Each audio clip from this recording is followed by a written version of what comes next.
Hello everybody, welcome back to my channel. I am super excited for today's video. This is the first episode of a new series that I'm starting on my channel of reading a book from every country around the world.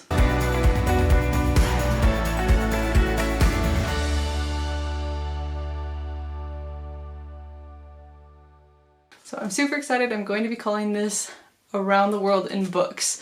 There's lots of different names that people have for this challenge. It's definitely not something that I came up with on my own, but I am going to be calling Around the World in Books. So you'll find lots of stuff if you Google like reading every country, a book from every country, reading around the world, stuff like that. You will find these challenges all over, but this is going to be my personal journey through trying to read a book from every country around the world.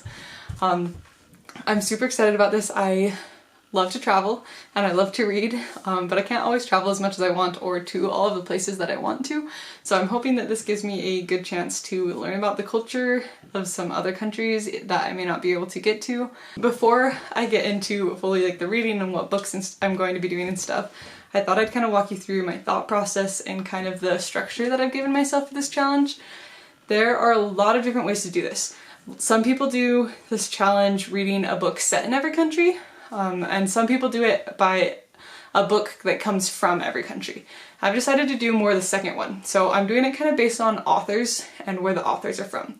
Basically, the ground rules that I've set for myself, the author has to be from that country, preferably have spent a significant portion of their life there. The second thing that I have set for myself, the books have to be in English. I don't speak any other languages, for sure not fluent enough to read in them. So it does have to be in English, which is going to be a little bit limiting because some of these countries have awesome literature or tons of things out there, but they're not in English.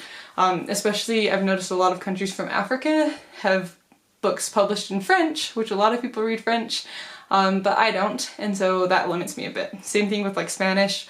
I know enough Spanish to piece things together, but not enough to the point where I could read a book. So it does have to be published in English, which is going to be a bit of a struggle, but we will figure it out. And pretty much that's the only ground rules. I am trying as much as possible to find books that I actually find interesting and that are in like genres that I like to read. That's not 100% possible.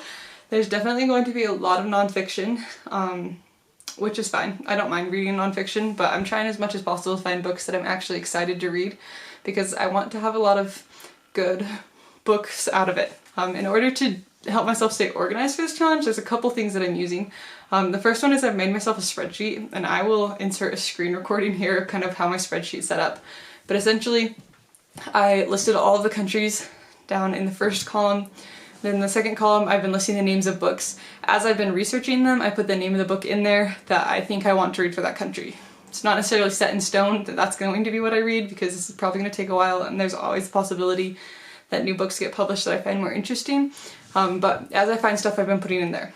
Then I've also been keeping track of the author, mostly because lots of these books have similar names to other more popular books, and so sometimes it's hard to make sure that I'm finding the correct book when I'm looking online, so I've been keeping track of authors to make sure that I'm getting it correct. I've also been keeping track of page numbers because I've been interested to see what my average page numbering ends up being. That's just a fun data for me, as well as the average Goodreads rating. So I've been finding all of these books on Goodreads and I've been looking at what they're rated, and then I'll be keeping track of my rating as I read them.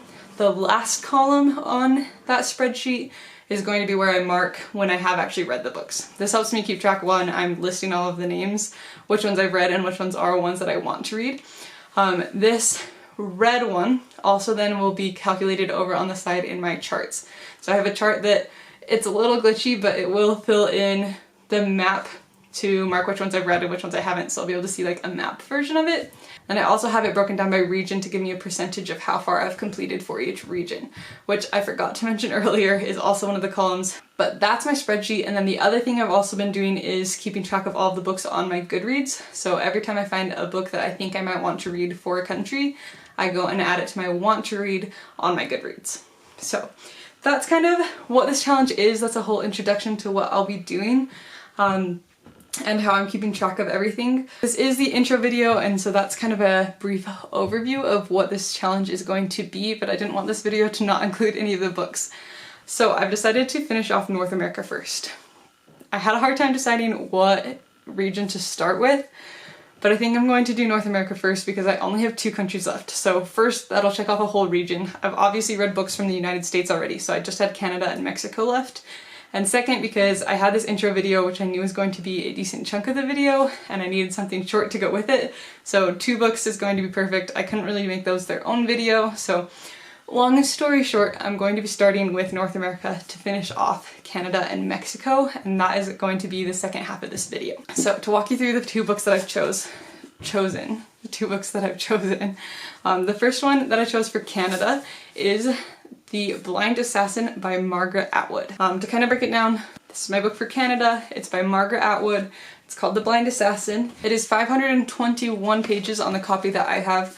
Some of the copies have a little bit different page numbering, but mine is 521. The average Goodreads rating for when I'm filming this is 3.96 stars. So that's The Blind Assassin by Margaret Atwood.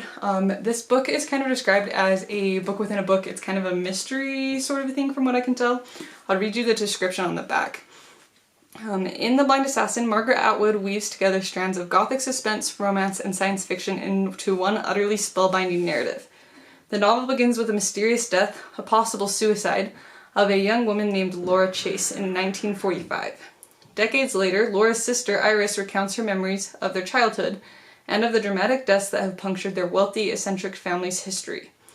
Intertwined with Iris's account are chapters from the scandalous novel that made Laura famous, in which 2 illicit lovers amuse each other by spinning a tale of a blind killer in a distant planet.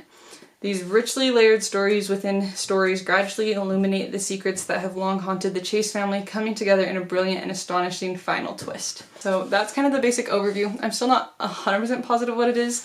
If you recognize the name Margaret Atwood, she is also the author of The Handmaid's Tale.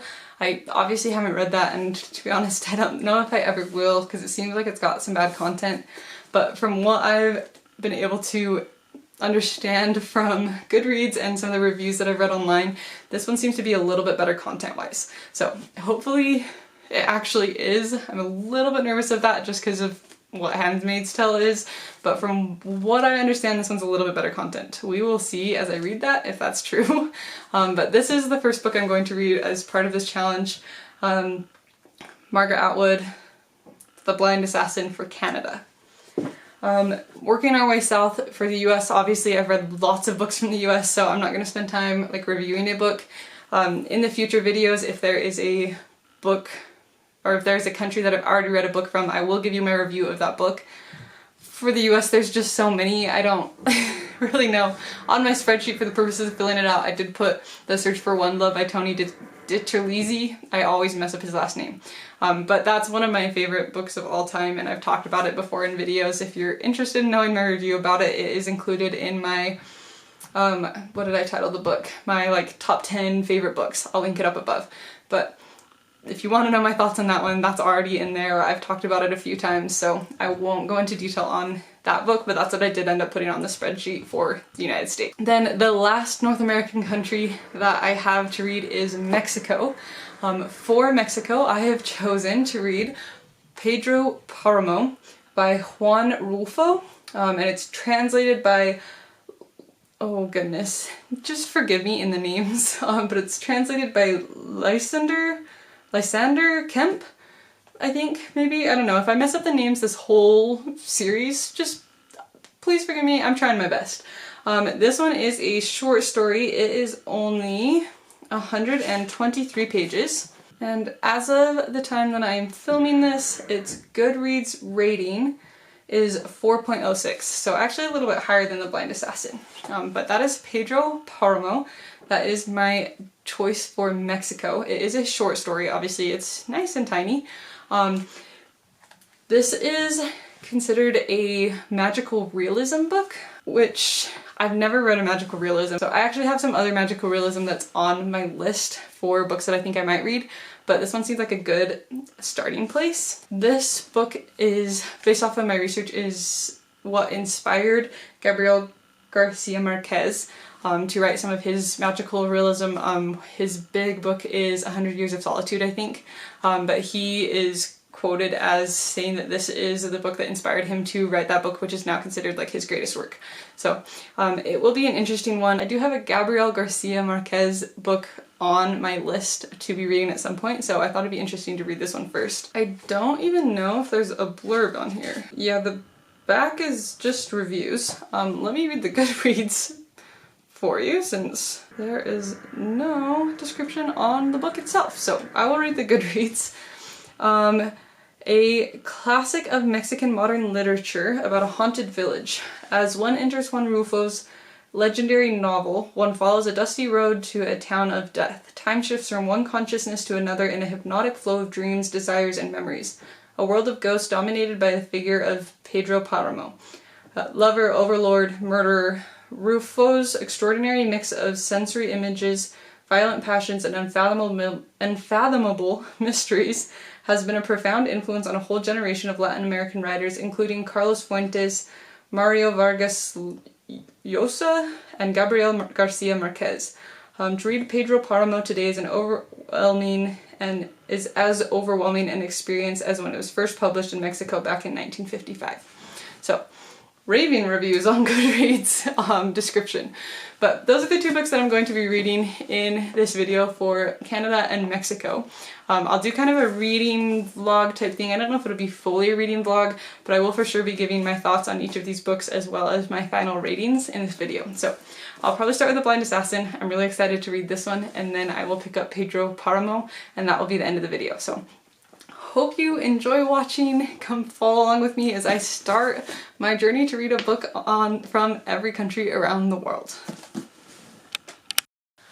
Hello guys, it is time for an update. I haven't worked on this video in a minute because life's been a little bit crazy. You'll probably see those videos before this one, but we have been moving to Charlotte, North Carolina for the summer. So I've been a little busy with that, but before we left I did indeed finish The Blind Assassin. So I wanted to update this video. I did talk about this in a monthly wrap-up that's already up on my channel, so I'll link that up above if you want to see my quick version of my thoughts. But I wanted to do kind of a more in-depth recap of what I thought on this book for this video. So I did end up reading this book 3.5 stars. And I'm trying to collect my thoughts. First of all, as a little bit more of an explanation of what this book is about, since I'm not 100% positive if I've done that in this video yet. But this book is basically a book within a book. And you get like 3 different sources of information in this book. So you have a point of view that is this old lady who was like a former money, and she's writing a journal about kind of her life growing up. And the second source or point of view that you get is that older lady's younger sister's book that she wrote. So her younger sister had died when she was kind of at a young age, and her last thing that she left for this old lady to do as part of her will was to publish this book that she'd written. And it was kind of like a scandalous book for the time. It kind of threw everybody off that she would publish this book and ruin her family's reputation with this book. So you're getting chapters from that book. And then the third thing that you get interspersed every once in a while is you get newspaper articles from the time period of them growing up. So basically you're going through this book, piecing together the life of this older lady and her sister growing up in a rich family that then kind of lost their money. It's set somewhere around the World Wars. I couldn't quite place exactly where it is. I think there's some dates and stuff, and if you knew your war history, you might be able to place the timing on this a little bit better, but I didn't really know, and that's the biggest thing that you get for frame of reference is she'll talk about a war starting. She does live through 2 different wars, so it seems like it's some World War I, World War II maybe? I'm a little confused on the timing of that, but that's kind of the era of it. This is definitely not a mystery book like I thought it was. It was literary fiction. I think I would have liked it a lot more had I known that going into it. but I kind of went into it expecting more of like a mystery book. Even on the back, it talks about like how it has like a twist at the end and it puts it all together and it just describes it like a mystery book, but it's definitely not. But I really loved her writing. I am not a person who annotates, and I found myself feeling the need to like mark things in this book. She just has a really good way of describing human emotions and human experiences that I think are so common for lots of people in a way that just like puts the emotion into words that you wouldn't be able to otherwise. Like, it's just things that you're like, oh yeah, I totally relate to that, and that's something that like I think everybody would relate to, but I never would have been able to put it into words, but she can. So those are the kinds of things that I found myself like underlining.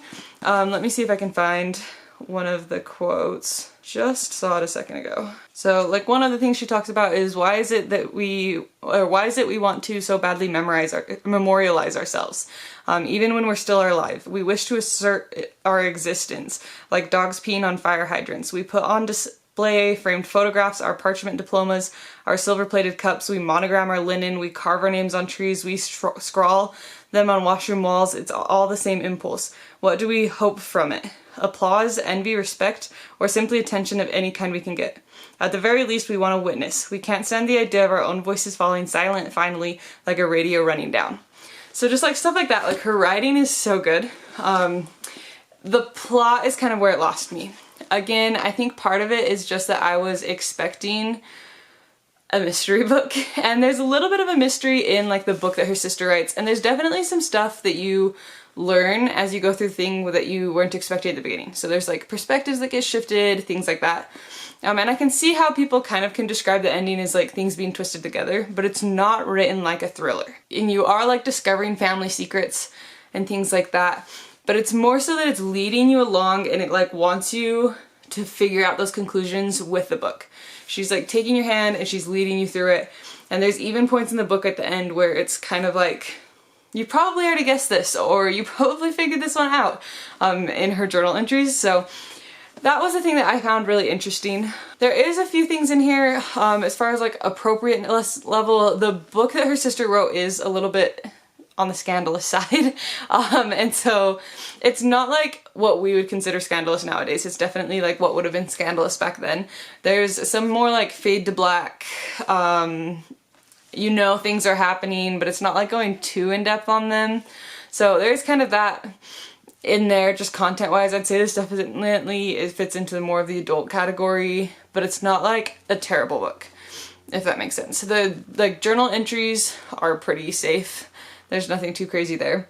But that's just kind of content wise. I just thought I'd throw that out there. I think that's something that could have made it even a little better for me if I wasn't having to worry a little bit about the content in the book from her sister. And the book that her sister wrote, I don't know if I mentioned this, is like a more sci-fi book. So you kind of have like a literary fiction and you also have a sci-fi and you have like just a lot of things going on.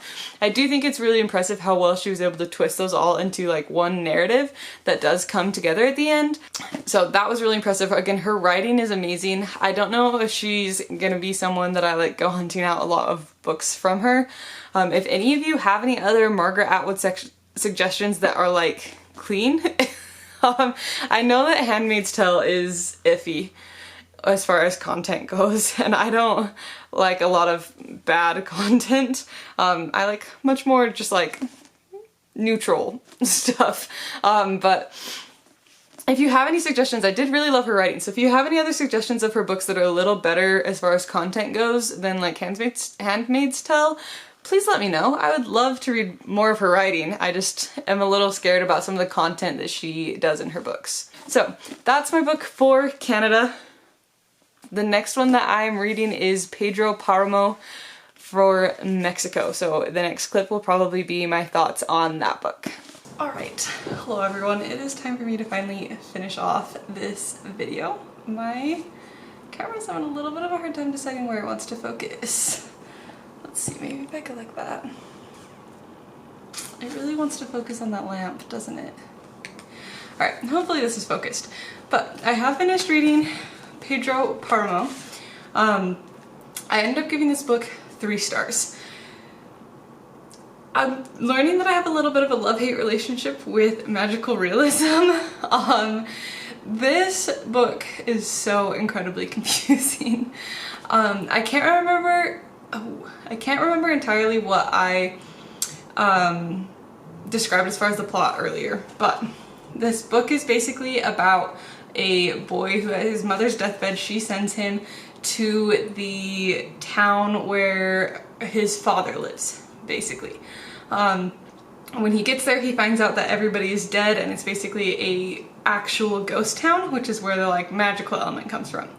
The hardest part about this book is that you cannot tell who is alive and who is dead, which I know is entirely the point, but it's very difficult to figure out. It also is jumping between timelines and POVs, paragraph to paragraph, without anything to like transition it. So you never know who's talking, you don't know if they're alive or dead, you don't know which timeline we're in. So there's a lot to try and keep track of. I think that this book, you either have to just accept that you're going to be confused and it's just meant to be like a fever dream type of a book, or you'd really have to sit down and annotate and try to work through exactly who's talking and what timeline you're in and stuff like that in order to understand what was happening. It's definitely a book that I could see being in a like literature college course where they had you break it down and try and like actually glean stuff from this book and figure out what's going on and things like that. But as a casual read, it's a little difficult. It is a super short book, so if you want to kind of have a book that just feels like that, I know a lot of people could enjoy this type of writing. I'm not saying that it's like necessarily a bad book. I just think personally, because I'm a person who reads books so much for the plot, I don't think that this was a book that I personally could enjoy as much. Hence the 3 stars. I can see how people who could enjoy it, if you're a person who really reads just to escape, you don't care about plots, you're not really thinking too hard about your books, and you could just enjoy feeling like you're in this chaotic ghost world where everybody's dead, so it doesn't matter what timeline you're in and stuff like that, then I think you could really enjoy this book. I just personally struggled a bit with it. So that's my thoughts on Pedro Paramo. Thank you so much for watching this video. Again, this is just episode 1 in what is going to become a very long series on my channel as I try to read a book from every country. The next episode that's going to be coming up is going to be reading books from South America. So I hope you enjoy following along with me on this journey. If you also want to take on a challenge like this, I'd be really interested to see what books you end up choosing, what you think of them. If you read any of these books, I'd love to hear your thoughts. A lot of the books that I'll be reading in this series are going to be very out of my comfort zone, so I'm excited to push myself to read some different types of books. I'm hoping that by taking on this challenge, I will be reading more diverse books than just kind of your standard, what you see all over the internet types of books. So I'm hoping this gives me a way to like narrow down my research and focus in to find more unique books and authors that aren't necessarily getting the love that they maybe deserve. Some of these books are probably going to be popular. I have chosen, as I've gone through and looked up and done some research, I have chosen quite a few that are like classics. So some of them are really popular, some of them are going to be lesser known. If you have any recommendations from some of the more unique countries that you think I might not have read a book from, I'd love your recommendations. I'm always open to them. I'd love for your help doing the research on finding these books, so please leave some comments down below. I hope you enjoyed this video. There will be another one coming out soon of all of my books that I read from South American countries. That's not all of the South American countries, but I covered quite a few of them. So that video should be coming up pretty soon. But again, I hope you enjoyed this video. If you want to come and follow along on this journey with me, go ahead and hit that subscribe button, and I will see you in the next video. Bye.